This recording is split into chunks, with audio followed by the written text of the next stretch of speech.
महत्त्वाचं देशाला हादरवून टाकणारं एक प्रकरण।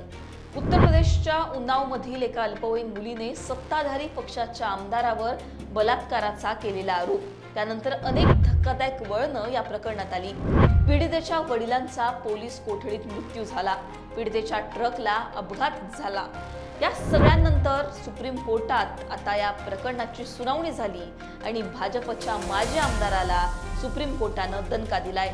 हे सगळं प्रकरण जाणून घेऊयात या व्हिडिओच्या माध्यमातून। नमस्कार, मी पूजा, तुम्ही पाहताय लोकमत। शुक्रवारी सुप्रीम कोर्टाने उन्नाव बलात्कार प्रकरणात एक महत्त्वपूर्ण निकाल दिला। भाजपचे माजी आमदार आणि बलात्कार प्रकरणातील आरोपी कुलदीप सेंगर याला मोठा झटका कोर्टाने दिला। सरन्यायाधीश सूर्यकांत आणि न्यायमूर्ती जॉयमल्ल्या बागची यांच्या खंडपीठाने सेंगर याच्या जन्मठेपेच्या शिक्षेला स्थगिती देणारा दिल्ली हायकोर्टाचा निर्णय रद्द केला। गेल्या वर्षी डिसेंबरमध्ये दिल्ली हायकोर्टाने या प्रकरणात जन्मठेपेची शिक्षा भोगत असलेल्या सेंगरच्या जामिनावर सुटकेचे आदेश दिले होते। डिसेंबर 2019 मध्ये उच्च न्यायालयाने कनिष्ठ न्यायालयाने दिलेली जन्मठेपेची शिक्षाच स्थगित केली होती। या निर्णयानंतर पीडितेनं नाराजी व्यक्त केली। लोकांमध्ये प्रचंड संताप पाहायला मिळाला। त्यानंतर सीबीआयनं सुप्रीम कोर्टात धाव घेतली। सीबीआयने दाखल केलेल्या अपिलावर सुप्रीम कोर्टात शुक्रवारी सुनावणी पार पडली। यावेळी सुनावणी दरम्यान सेंगर याच्या वतीनं युक्तिवाद करताना ज्येष्ठ वकील एन हरिहरन यावेळी म्हणाले, घटनेच्या वेळी पीडित मुलगी अल्पवयीन नव्हती। सीबीआयचे प्रतिनिधित्व करणारे सॉलिसिटर जनरल तुषार मेहता यावेळी म्हणाले की युक्तिवादाला त्यांनी विरोध केला आणि त्यांनी हायकोर्टाचा निर्णय चुकीचा असल्याचं म्हटलं। न्यायमूर्ती जॉयमल्ल्या बागची यांच्या खंडपीठानं हे प्रकरण पुनर्विचारासाठी दिल्ली हायकोर्टाकडे पाठवलं। आता मुख्य अपिलावर 2 महिन्याच्या आत निर्णय देण्याचे निर्देश यावेळी सुप्रीम कोर्टाने दिले।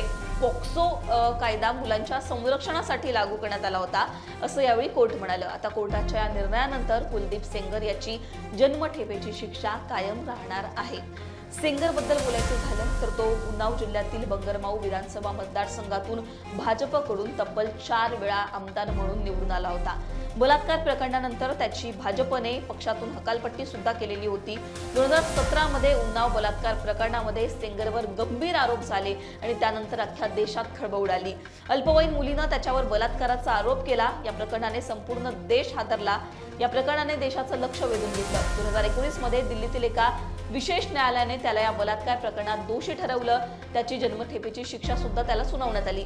तसंच पीडितेच्या वडिलांच्या कोठडीतील मृत्यू प्रकरणी सुद्धा त्याला 10 वर्षांच्या कारावासाची शिक्षा सुनावण्यात आली। आता दोषी ठरल्यानंतर त्याची उत्तर प्रदेश विधानसभेची उमेदवारी आणि त्याचं सदस्यत्व रद्द करण्यात आलं। डिसेंबर 2025 मध्ये दिल्ली हायकोर्टाने त्याला सशर्त जामीन दिला, पण आता त्यानंतर सुप्रीम कोर्टाने मे 2026 मध्ये याला सुद्धा स्थगिती दिली। कुलदीप सेंगर याच्याविषयी अनेक आरोप झाले, त्याच्याविषयी संताप व्यक्त करण्यात आला।